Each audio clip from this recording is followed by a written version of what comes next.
right here. What an awesome pass through the slot, onto the stick of Batherson. Kachuk in tight up, let's get got it, scores!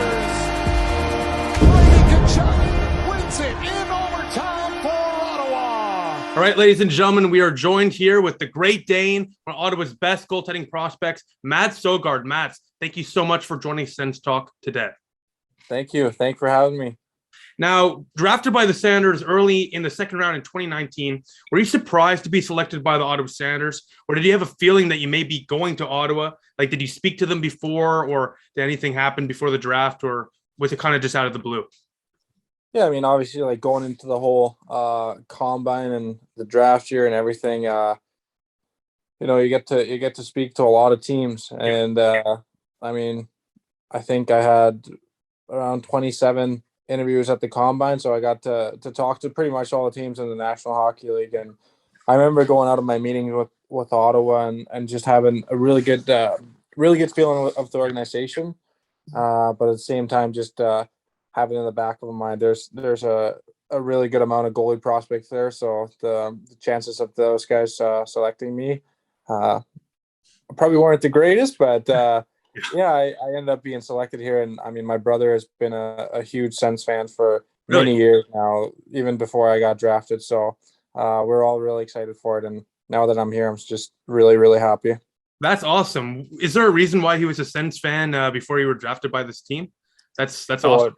It's actually like a really stupid reason. I mean, we're playing NHL, I think maybe NHL 10 or something like that. And we're just playing shootouts and we're doing random teams, and he didn't really he was just getting into hockey, like he didn't really follow along, and he just said he pressed the randomizer and said the next team I get I'm gonna cheer for, and it was Ottawa, so he's been cheering for Ottawa ever since. So it's kind of funny how it started, but now he knows probably more about the team than I do, so it's really awesome. That is awesome. Firstly, because I assume your whole family's from Denmark, right? Yeah. Yeah. So the fact that, out of all the 32 teams in the National Hockey League, that is a crazy coincidence, but he picked right, especially during that time, having Alfie then, great times in Sens history. But you mentioned in your answer for my first question about being drafted by Ottawa that there's a lot of goalie prospects in the system. And hey, we were speaking about this before this interview started. That's never a bad thing. You want to have more goalie prospects than less goalie prospects. I think that's pretty obvious. But when I spoke with former Sens prospect Joey Decord when he was on this show, he spoke about how close the Sens goalie prospects are. You, Mandolese, Levy Merlanen, I'm sure, you guys are really close. But that sort of dynamic has always interested me because on the one hand, of course, you're all teammates, you're buddies. But on the other hand, you're all competing for very limited spots. So how do you balance that difficult, balance of competitiveness with friendship? How do you kind of handle that situation?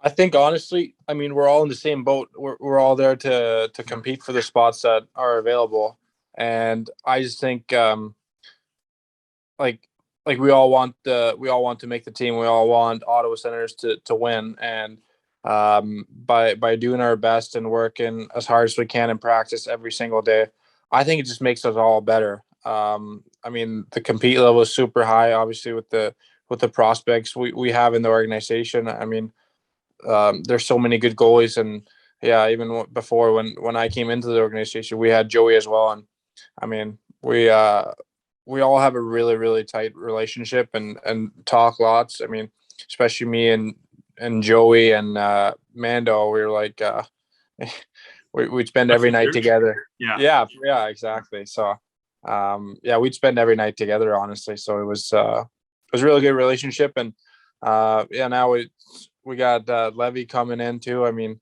he's a great kid too, and he's going to be a really good goaltender too. So it's awesome to just like kind of follow along and meet all the guys here and watch them all develop as well as I try to do. Now in baseball, the pitchers, I'm wondering this, I'm just, as an outsider looking in, you kind of want to get an idea of the dynamic, right? So in hockey, is there sort of like, I'm not saying everyone just sticks with their position, but goalies, I know some players, that are goalies? I know goalies are sometimes a little more odd than the other players in the in the locker room. So do goalies tend to stick together regardless of what level hockey you're in, or is that sort of just a cliche? No, I definitely think that's a thing that we do tend to stick together, because I mean it's not even like looking at it, but we just like we're always together, we're always hanging out together, we're always like in the gym together and pretty much doing everything together. So yeah, I think that there's definitely something about it. I can't tell you exactly what it is because I don't have the answer, but yeah, we seem to stick together. Hey, you know what? At the end of the day, hockey, like football, is one of the ultimate team sports. And if you can be close, especially regardless if you're battling for that same spot, at the end of the day, you just want the team to win, I'm sure. So whether it's you in net, Mandolese in net, Levy, whoever, I think that's really awesome. And I think with this team, the Senators have been built around, especially the core right now. I'm sure you've seen, or I'm sure your brother knows really well too, that the entire team, they're basically all friends. Brady Tkachuk, Josh Norris, Nick Paul, Colin White, they're all buddies. So I think that dynamic, especially that the Senators organization has, everyone's getting along, everyone's friends. That's all you want to hear as a Sens fan, because a happy locker room usually equals success. Now, you're born, and pardon me if I pronounce this wrong, but in Aalborg, Denmark. Did I get that right? That was pretty good. A+, let's go. But, born in Aalborg, what was that transition like coming from, playing in Europe, much larger ice surface, coming to North America, playing in Medicine Hat, and now playing in Belleville? What's that transition been like? Yeah, I mean, obviously, like going from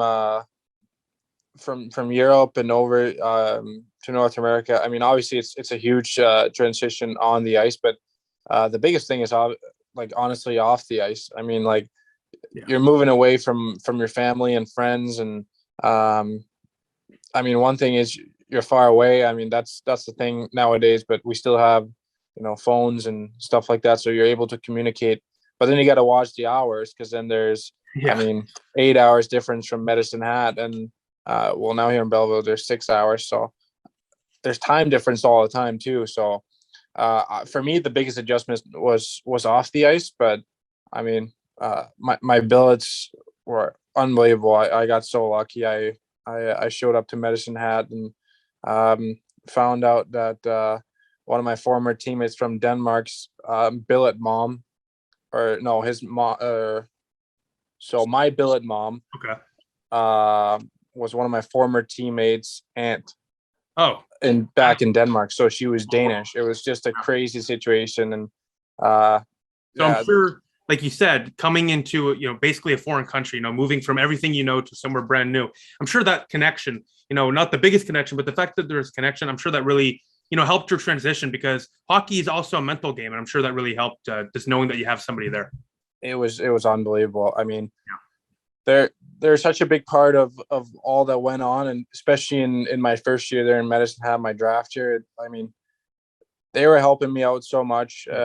Did everything they could to make sure I was all good, had everything I needed, and just some of the best people I've ever met, and I still talk to them pretty much on a daily basis. So it's awesome. And I mean, I've been pretty lucky with billets and just having good people around me in general. So I mean, that helps out a lot. But definitely the hardest thing was off the ice, just getting used to not having all your people in your comfort zone around you. I mean, that was the biggest difference, I think. When Egor Sokolov joined the show about like a month ago, he, obviously we all know about that relationship he has with his billet family. I think stuff like that is awesome, and I'm glad that you had similar experiences.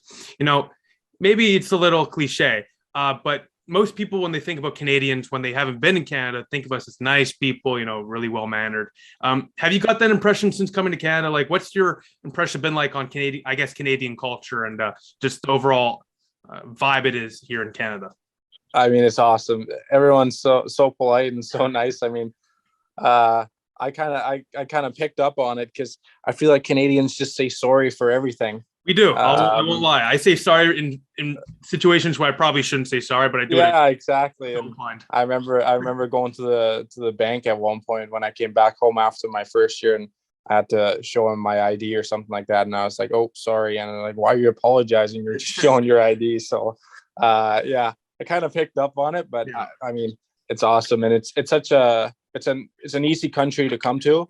I mean, people are very, very friendly, and yeah, I mean, I've been lucky with as I said, the people I had around me, and yeah, just people treating me very well. Yeah, I think Egor Sokolov said the exact same thing when he was on the show. You know, I'm sure you know him better than me. This guy's an absolute character. And when he joined our show, he mentioned how in Russia, if you would say hello to somebody along the street, you get a weird look. If you don't do that in Canada, he said, basically, you're going to get the weird look for not saying hi. So it's just cool how internationally there's just different cultures, there's just different sets of values, I guess, or like things that people do in the public. So I think I always like asking people when they join the show, especially when they're not from Canada, what it's been like to live in Canada, because I'm always surprised to hear these different stories. Like, what's it like in Denmark? I'm sure, you know, I've heard a lot of great things from Denmark. What's it like in Denmark, though? Is it similar to Canada at all, or? Yeah, I mean, I think it's pretty similar. There's just like, I feel like honestly, like the manners here is just to another level. Like people are so nice here, and they just, I mean, if if you walk into a restaurant, you're holding the door for the next couple that's walking in right behind you. If you do that back in Denmark, they're thinking you're up to something, or I don't even know. So yeah, that's probably one of the things I've noticed, that that's a pretty normal thing to do here, I feel like. But if you do it back home, they think something's up. I just always love hearing those cultural things. And I think, especially in Canada, Medicine Hat's not exactly Edmonton. It's not the biggest city. So I think that community bondness, especially with a local team like that, I'm sure that really paid dividends in, you know, your development, but more importantly, getting to meet new people, experience new things, and learn new things too, of course, with the door and just custom norms here in Canada. Now, speaking of your hometown of Aalborg, this summer you were back home training with the likes of Nikolaj Ehlers, pardon me. How did you guys become buddies? And are most Denmark players in the National Hockey League or former NHL players from Denmark close friends, or are you just sort of buddies with Nikolaj Ehlers? Yeah, so I started working out with him about 2 years ago now. I mean, he's an awesome guy. It's every time I get asked this question, I say the same thing. It's awesome to see how hard he competes every day, and you know, it's really nice to go up against a guy like that. And I'm sure even when we get to go on the ice for a little bit, I mean, I always want to take a couple extra shots from him, or let him use his speed to challenge me a little bit with my speed, and how I need to transition into different situations and different plays. So I mean, it's awesome to be able to practice with a guy like that. And yeah, I mean, he's a top player in the NHL, and he's a really good one. So we're all super proud of him coming out of Aalborg. And yeah, speaking a little bit on the fact of the Danish guys, I mean, all the guys that are in the NHL are going to play for the national team. So everyone knows everyone, honestly, and there's a really good relationship with everyone. I mean, this for the Olympic qualification was when I got to play with pretty much all the guys that's been in the NHL or in the NHL. So it was pretty awesome to see and be a part of that group, and get to see what they do on a daily basis, and just try and learn as much as you can from those guys. Now, I was wondering, when I was doing some research and preparation for this interview, I noticed that you, of course, at the qualification tournament, you're with Mikhail Bottker, the former Ottawa Senator. Did you ever get the chance to speak to him about just what to expect in Ottawa, what to do in Ottawa, stuff like that? Did you ever get to speak to him about anything like that? Yeah, I mean, I spoke to him first when I just got here for camp, right after I got drafted. We talked a little bit, but it was more when I went to the World Championship. I got to speak to him a little bit just about Ottawa and about the guys around here. I mean, the staff and the players and all those kind of things, and what to expect and whatnot. So that was really nice. And another guy I got to talk to was Peter Regan, who played here as well. And he had nothing but great things to say either. So, I mean, I've seen it for camp and stuff like that, but obviously I'm doing my best to make it a full time and eventually play in the NHL. Now, of course, the goal is for anyone to make the National Hockey League. But we saw last night Filip Gustavsson, your close friend, I'm sure, have a hell of a performance against Dallas to get his first win on the season. So looking at that, you see Matt Murray there, you see Anton Forsberg, you see Filip Gustavsson. Have you spoken to the Senators coaching staff about, after this year, potentially making the National Hockey League? Have you ever had conversations really about what the Senators, rephrase the question, have you ever had conversations with the Senators about the expectations about your progression through the years on your first contract with the Senators? Not too much. I mean, they've been pretty clear with me. I mean, they've said to me that I'm going to get a chance to perform in the minors, and I'm going to get a chance to show myself, and it's up to me. I mean, whenever I'm ready to go, I'm going to get a chance, and it's up to me to take it. And I mean, we're just taking it day by day. Obviously, it's a long journey to get to that, and I mean, it's definitely not easy, but I think over the last year there's been a lot of positives. The first year after my draft year, I had a pretty rough start to the season, but ended up ending the season on a good note, and obviously COVID hit and stuff like that, so that was tough. But last year I thought I was consistent throughout the full season, and trying to build on that. I mean, obviously we talk about the first game against Laval was not the result we wanted, or a couple bad bounces here and there. That happens, but we're able to regroup and come back the day after and beat the same team in our rink. So I thought there's been a lot of positives, and even when you have a bad game, as long as you're able to get back up and give the team a chance to win the day after, then I think that's positive. Now, this is not spoken enough, frankly, but every single arena has different, amounts of board resistance. Sometimes the puck will not really bounce off the board too much. Sometimes the boards are more live and the puck will bounce off it like it's a trampoline. Is that really what happened there in Laval? Like, how as a goalie, how can you prepare yourself firstly for those lively boards? And obviously against Laval we saw that happen. So how, as a goalie, do you prepare for something like that? Because that's out of your control, obviously, and it's a split-second decision. Yeah, I mean, obviously, like it's tough. There's so many different rinks. I think in Laval it's obviously a super nice rink, but there's so many dark seats. So when the puck gets rimmed around the glass, it's really hard to see. Yeah. So I went to go play the puck, and I think it hit a stanchion and just bounced straight into the net. So I made the first save, but it's kind of out of position for the next one. So that's tough, but I mean, that's part of our jobs. We're professional hockey players. We have to adjust, and we have to adjust within split seconds. And for me, I'm a goalie that likes to go out and play the puck and try to help the defenseman to break out. So it's something I'm aware of. Usually I throw a couple pucks off the boards in warm-ups just to see or have an idea of what to expect. So but I mean, obviously the game is different, and I just got to adjust and try to make a decision as fast as possible. Now, since you say you like to come out of your net and play the puck, are we ever going to see a Matt Søgaard goal potentially in the near future?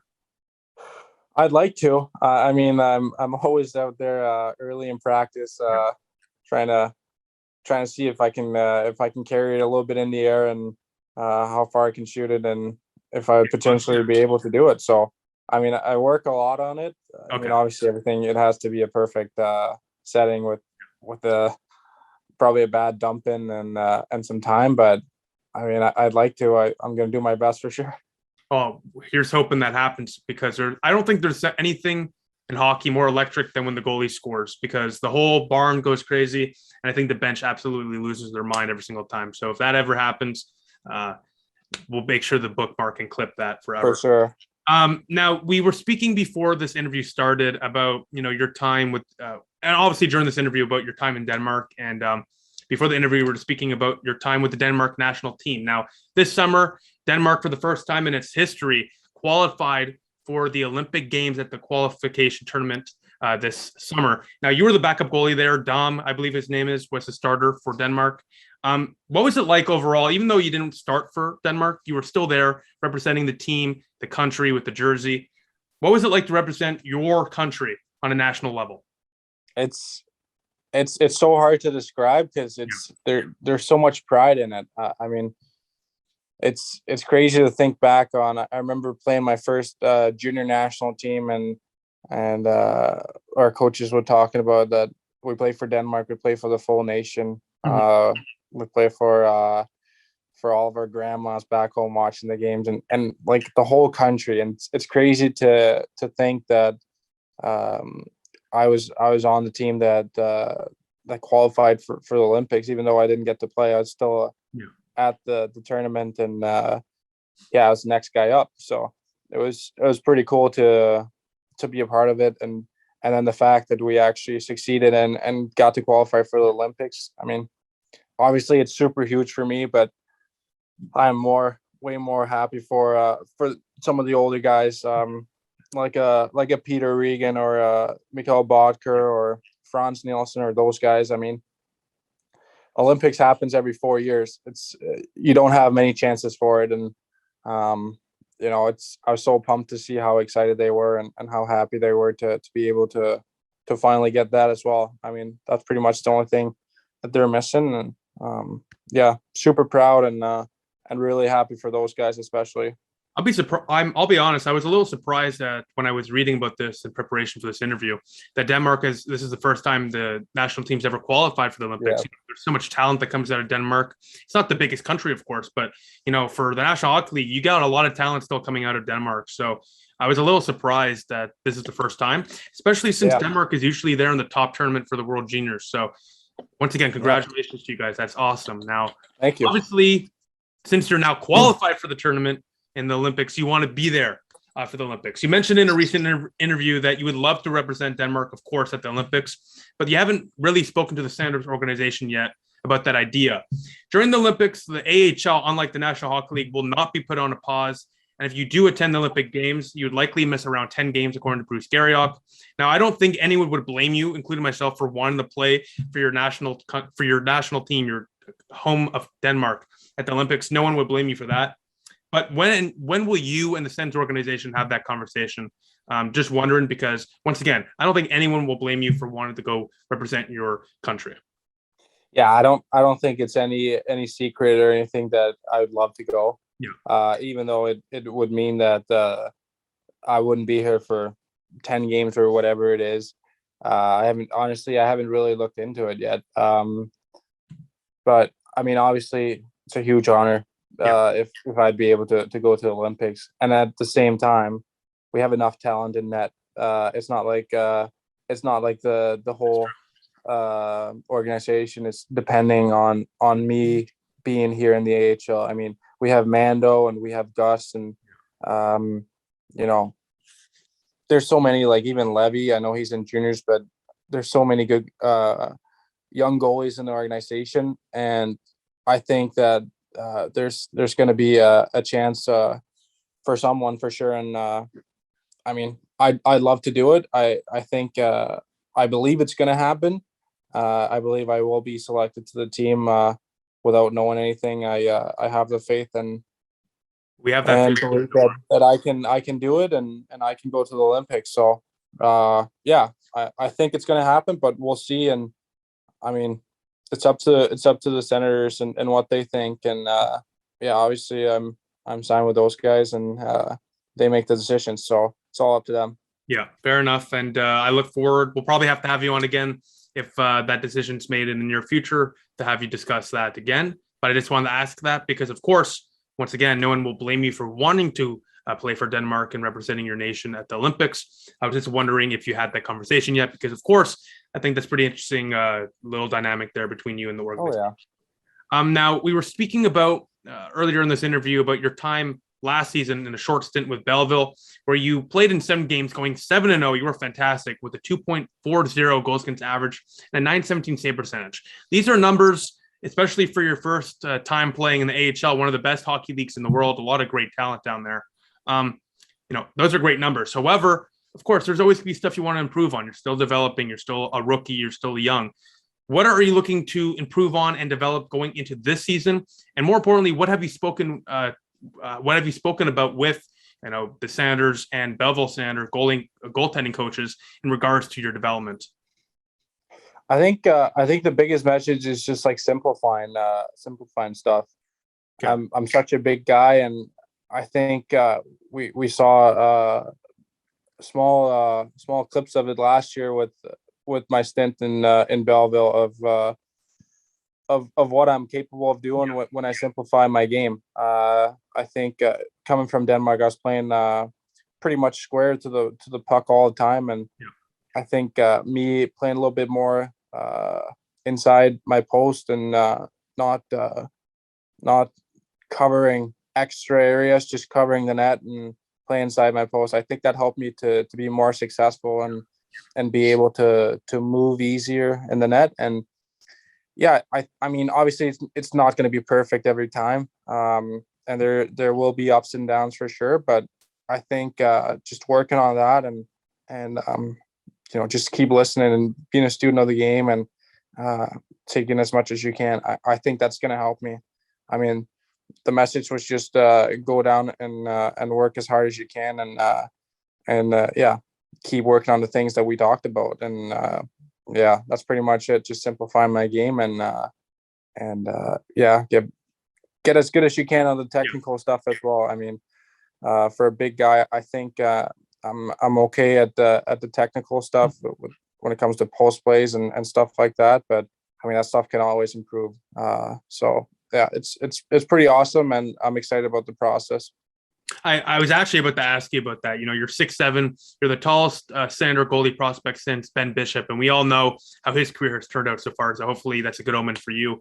But at 6'7", and I'm glad you mentioned this. It's, with a bigger frame, it's going to be much more difficult to, especially on the technical side of things, the positioning side. What's that like as a goaltender? Do you have to put more effort or more development into that side of the game? Because once again, as a bigger guy, you have much more of the move.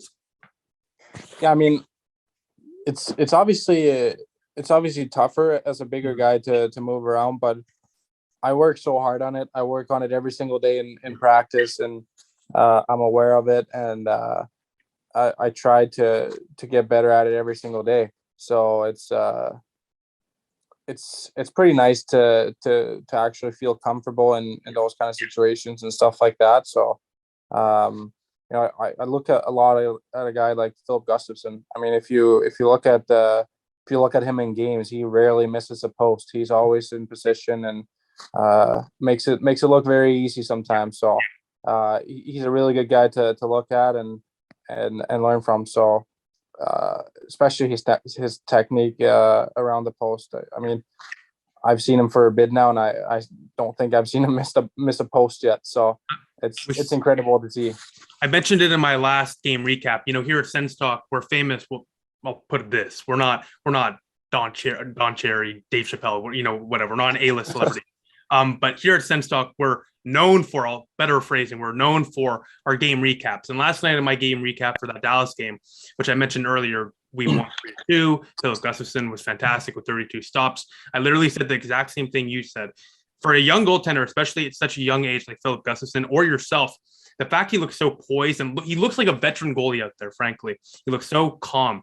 And if you're a goalie at that age, looking calm, cool, and collected in the net, and more importantly, when you're a goalie that age, making saves look so easy, that is exactly what you're talking about, that technique, the post-to-post, everything.